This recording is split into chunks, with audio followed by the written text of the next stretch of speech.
Ses deneme 1-2, ses 1-2. 12.31 ile birazdan karşınızdayız. Bakalım bir ses denememizi yapalım. Nasıl? Işıklar falan bu gece oldu. Stüdyomuzun durumuna göre, ekipmanlarımızın durumuna göre hareket edip çekiyoruz. İçerikler burada hazır. Bakalım. Bir cızırtı olmuş ama acaba şarjdan dolayı mı bağlı şu an şarja? O yüzden tekrardan bir deniyorum bakalım. Bu sefer olmazsa devam edeceğim kaldığım yerden. Hafif cır diye bir ses geldi. 12.31 ile tekrardan karşınızdayız. Hemen içeriklerimize başlıyoruz. İnşallah bir sorun yoktur teknik anlamda diye düşünüyorum. İlk soru. En çok neyi seviyorsun? Yanına da bir tane yıldız çizmişim unutmayayım diye. En çok sevdiğim şey pantolonumu düzeltmek. En çok sevdiğim şey yaptığım işlerle ilgili öncesinde planlama yapmak, düşünmek, tasarlamak kafamda neler yapabilirim diye ürün tasarımcısı olduğum için kafamda planlamalar yapmak. Tik tik tik tik tik. Şunlar olacak, şu içerikler bunlar. Bunları kafamda planlamak. Sonrasında da bunun güzel bir şekilde gerçekleşmiş olduğunu görmekten çok keyif alıyorum. İzlerken oh diyorum şahane de çekmişim, her şey çok da güzel gitmiş. O zaman çok seviyorum yani. Yani sevdiğim şeyleri planlamak ve hayata geçirmekten çok keyif alıyorum. Evet, hızlı gidelim videolarımıza. Çocuk sahibi olmak istiyor musun? Çocuk sahibi olmak istiyorum ama 30'larındayım şu an. 40'larıma doğru istiyorum. Arkadaşlarım yeni çocuk sahibi oluyorlar. Ben 40'larıma doğru olmak istiyorum. Bizim sektörde biraz daha ileriye gidiyor. Çünkü bir zaman ayırmak istiyorum. Yani keyifli bir zaman ayırmak istiyorum ona. Hem ekonomik durumum güçlensin hem yapmak istediklerimi hayata geçireyim. Açıkçası ona zaman ayırmak istiyorum. Bu yüzden olmak istiyorum ama biraz daha 40'lara doğru. Kısa daha gidiyorum. Çok uzun videolar olmasın çünkü artık tek parça koyuyorum videolarımızı. Nasıl, saçlar da güzel görünüyor sanki değil mi? En sevdiğiniz tatil hangisi? Tatil köyleri güzel.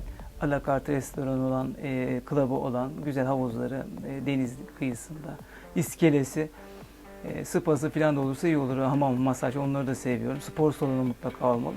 Güzel, temiz restoran. Bu tarz yerlerde tatil yapmaktan keyif alıyorum. Mesela daha önce gittiğimiz yerlerde vardı. Bodrum'da bir Fransız tatil köyü var. Şimdi isim üretmem o değişti falan. O tip mesela en çok beğendiğim yerler oralar. Oradaki tatil çok keyifli geçmişti. Daha böyle oluyor, kafanı dinliyorsun. Deniz kenarına gitsen çok aşırı kalabalık değil. Havuz kenarına gitsen öyle, alakart restoranına gitsen öyle, gece club'ı. İzdihamdan çok hoşlanmıyorum. Eğer ki kafamı dinleyip hani bir deşarj olma bir tatiliyiz. Gerçekten tatil amacıyla gidiyorsam düşüncem bu şekilde. Seks yaparken seni tahrik eden şey nedir? Şeyi seviyorum. Ben teslimiyetçi olunmasını seviyorum. Hani baskın bir şekilde beni yatağa çeksin sonra ben baskın olayım. Baskın olmaktan çok keyif alıyorum. Ben biraz şeyi seviyorum. Master seviyorum. Açıkçası ne yalan söyleyeyim. Ondan çok tahrik oluyorum. Master olmayı seviyorum. Baskın olmayı seviyorum. Bundan çok ayaklarımdan da tahrik oluyorum. Başka şeyler de var. Bildikleriniz bunlar. Çok özele girmezsek. Tahrik olan konuşmayı da seviyorum. Yani bana kendi teslim etmesin, zevk almaya odaklansın. Baskın olan ben olayım, yönlendirici olayım filan. Bana teslim olsun, bundan çok tahrik oluyorum.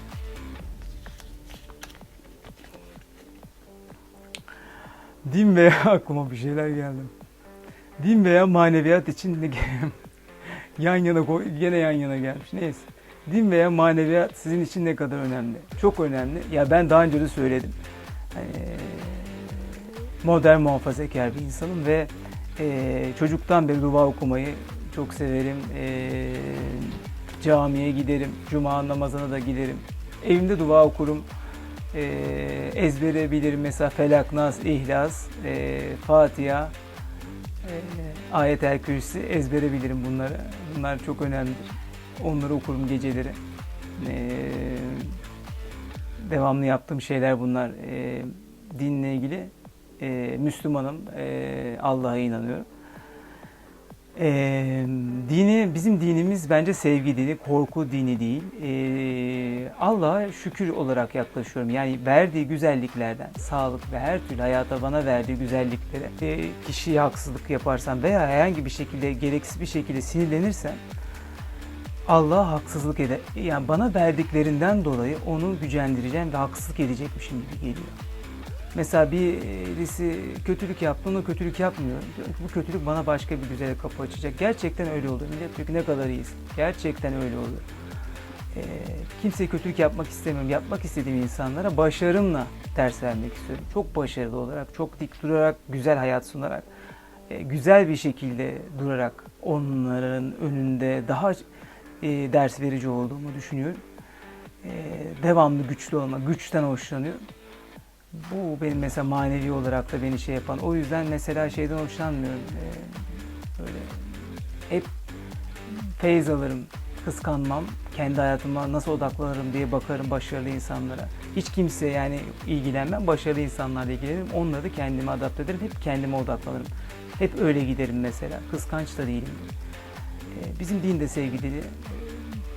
Arkada resmi de var. Mevlana'ya da inanıyorum. Mevlevi felsefeye de inanıyorum. Semazenler var arkada. Onunla ilgili işte herkesi kucaklayıcı olmak, ne olursan ol gel. Dil, din, ırk, herhangi bir şey gözetmeden herkesi aynı çatıda toplayan ve terlemişim herkesi aynı çatı altında toplayan çok güzel bir felsefe, din. Ona da inancım var. Dediğim gibi benimkisi tamamen sevgi. Onu bana verdiklerini karşısında onu gücendirmeden, şükrederek şey yapıyorum, diyorum ki yani böyle olmalıyım. Beni çok güçlü kılıyor. Sence para mutluluğu satın alabilir mi? Para mutluluğu satın alabilir ama nasılsa. Mesela ben mutlu bir insanım. Sabahları mutlu uyanırım. Genel yapım mutludur. Bazı insanlar mutsuzluğu ne yaparız? Çok zengin olup mutsuz olan çok fazla insan var. Para mutluluğu satın alabilir. Eğer sen zekiysen, ruhsal, fiziksel sağlığın yerindeyse o zaman parayı iyi kullanırsın ve para mutluluğu satın alır. İyi değerlendirirsin kafandan. Anca o zaman. İnşallah çok para istiyorum ben de. Milyon, milyar dolarlar istiyorum. Bunu da özellikle söylüyorum. Söylemek gerekiyormuş. Ben para seven bir insan değilim. Yaptığım işlerle ilgili seviyorum. Yani yaptığım işleri hayata geçirmek için istiyorum. Söylemek gerekiyormuş. Artık söylüyorum. Çok gelsin. Çok para istiyorum. Çok para. Milyon, milyar dolarlar istiyorum. Çok büyük projeler yapmak istiyorum bunlarla ilgili. Artık söylüyorum. Gelsin. Bakalım bir de böyle yiyelim. Yanlış yapıyormuşum onu yani. Ben mesela başarı odaklı oldum. Parayı da söylemek gerekiyormuş. Allah'a şükür bir sürü başarım var. Daha da olsun inşallah. Parayı çekmek gerekiyormuş. Sevmek, istemek gerekiyormuş sana gelmesi için. Böyle olacağım artık. Hayalinizdeki iş nedir? Hayalimdeki iş seyrettiğim bir filmden de esinlendiğim üzere bir selebriti kimlik ve bunun yarattığı mesleği işte oyunculuk, şarkıcılık. Benim yeteneklerim bunlar. Bunlarla ilgili eğitim aldım. Hayalimde öyle bir film izlemiştim. Selebriti bir kişi ve bunun hayatını devamlı paylaşıyor. Evde yaşadıkları, dışarıda yedikleri, içtikleri, giydikleri her şeyi paylaşıyor dışarıya. Bunu bir iş ediniyor. Bir influencer, bir YouTuber gibi. Ama bu selebriti bir kimlik. Kendi meslekleri var. Futbolcu da olabilir. Böyle düşün. Hayalimdeki iş buydu. Hep bunun üzerine kurdum. Dedim bu eğitimleri alırsam da bunu sosyal medyayla birleştirip hayatımı sürekli paylaşacağım. İleride de aynen böyle çok güzel fikirlerim var. Kendi evime çıktığımda çok farklı, değişik, güzel fikirlerim var. Yanımda kız arkadaşım olursa veya başka çoluğum çocuğum eklenirse her şeyle onların da izni olursa dahil edip ölene kadar hayatımı paylaşmak istiyorum. Felsefe, farklı şeyler var kafamda bununla ilgili. Hayat tarzımı yansıtmak istiyorum. Bundan çok keyif alıyorum. Hayalimdeki iş yani bununla birleştirip kendi işimi yapmak, üretimlerimi ortaya koymak, oyuncu, şarkıcı olarak yanına da bunu paylaşarak gitmek. Hayalimdeki iş bu. Ve buna adım adım yaklaştığımı düşünüyorum. Yaptıklarımla. İnşallah Allah büyük, daha da büyük şeyler olsun. Hiç nişanlandın mı, evlendin mi, hiç evlenmek istedin mi? Hiç nişanlanmadım, evlenmedim, evlenmek de istemedim. 20'li yaşlarımda böyle bir konuşmamız olmuştu bir arkadaşımla. Yani biraz ağzım aramıştı, kızların öyle bir şey vardır yani ne düşünüyorsun bizim hakkımızda, evlilik hakkında, o hakkında, bu hakkında diye. Ben de dürüstlükle söyledim, ben evlilik düşünmüyorum, daha çok gencim diye.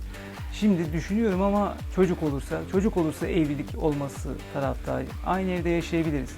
Eğer ki evlenmek isterse, bunu da söyledim, çok pişman olacağım. Herkes evlenmek isteyecek. Evlenebiliriz ama yani evlilik ben gerekli olduğunu düşünmüyorum. Çocuk yoksa eğer çocuk varsa evlilik olmalı diye düşünüyorum.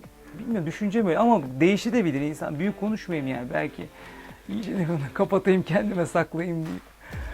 Resmiyete de dökmek isteyebilirim. Bilemiyoruz ki, insan değişebiliyor her an yani düşüncesi.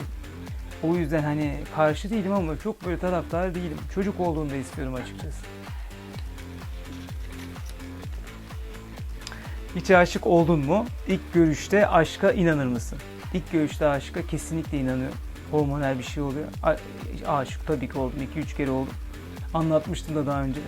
Lisanstaki çok yoğundu. Onu gördüğümde gerçekten böyle şarkılarla geldiğini, bana doğru yaklaştığını, rüzgarda saçlarının dalgalandığını, bir film şeridi gibi hissettim. Ve ondan sonra çok yoğun duygular hissettim. Aptal hareketler yaptım. Klasik aşk şeyleri, işte içmeler, mesajlar, gitmeler, orada burada düşünmeler, ağlamalar falan, öyle bir manyakça bir hale geliyorsunuz ya. Öyle oldum.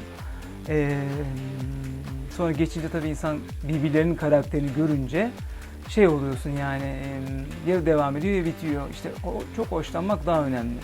Yani o zaman karakterle beraber inceliyorsun. Diğer türlü her şey gidiyor o hormonal şeyden, her şey iyi gelmeye başlıyor. Sonra ama bakıyorsun hayır. Yani o kişinin söylemiyorum genel anlamda. Böyle değil ya da hoşlanmayabiliyorsun. Daha kötü bir düşüş oluyor. İnanıyorum. Yani onu da hissettim. Ben çok hoşlanma taraftarıyım. Bence daha doğru. Seks hakkında en sevdiğin kısım nedir? Yani kısım derken bölümden bahsediyorum. Ön sevişme, oral seks, yastık, konuşma. Ya hepsi güzel ama şimdi birden ilk görür görmez okurken de ön sevişmeye zaten attı. Bunların yanında. Yastık tabii ki, oral seks değil. Konuşmayı da çok seviyorum. Birisini seçmek gerekirse yastık. Utanıyorum. Çok uzun konuşmak istemiyorum. Bunlardan utanıyorum. Yani sonuçta soruluyor bunlar. Biz de bunlara ufak ufak yer veriyoruz. Eğer bir kişiyi diriltebilseydin kim olurdu ve ne yapardın? 2 kişi geliyor bu soruyu görünce aklıma. Biri Marilyn Monroe, biri James Dean. Ama bir kişi seçmek gerekirse James Dean. Çünkü hayat felsefesini çok seviyorum. Onun hakkında çok kitaplar okudum, belgeseller izledim.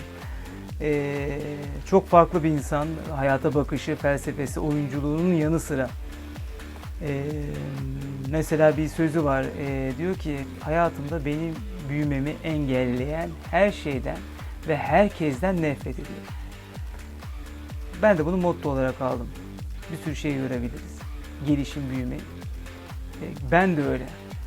Gerçekten herkesten, her durumdan nefret ediyorum. Ve tam tersi durumda çok hoşlanıyorum, çok seviyorum. Çok güzel bir cümle.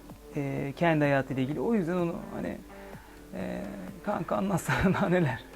Nasıl oralar, neler oldu falan diye yani birazcık onu dilikleyip anlatmasını istiyorum. Ondan bir şeyler öğrenmek istiyorum. O yüzden onu diriltebilirim.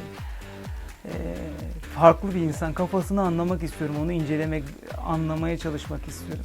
Arkadaş olarak düşünmek istiyorum. Neden böyle düşünüyor, ne düşün, bu konu hakkında düşün ya da bir şeyler paylaşıp sen ne düşünüyorsun, fikrini almak istiyorum. O yüzden onu diriltebilirim. Çok ilgimi çekiyor yani. Ve son sorumuza geldi. İyi, 15 dakika iyi gitti. Defalarca izlediğim film hangisi? Yazar yazmaz Titanic. Defalarca izledim. Yani çünkü bir sürü şeyi bir arada toplayan bir film.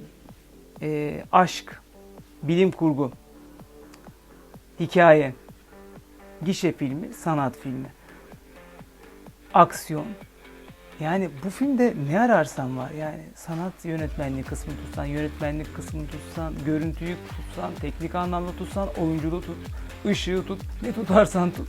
İyi yeri açılıyor. Tabii James Cameron Parker yapımcı, harika bir film. Avatar da öyleydi ama bu bence gelmiş geçmiş olabilecek en kült film. O yüzden defalarca her seferinde farklı şeylere baktım ve çok izlediğim bir film. Yani hem çok etkileniyorum hem çok beğeniyorum. Estetik hikayesini, her şeyle, oyunculuklarıyla çok beğeniyorum. Hatta hani benim oyunculuğa başlamamın nedenlerinden biri de bu film olabilir. Lisedeydim ben izlerken.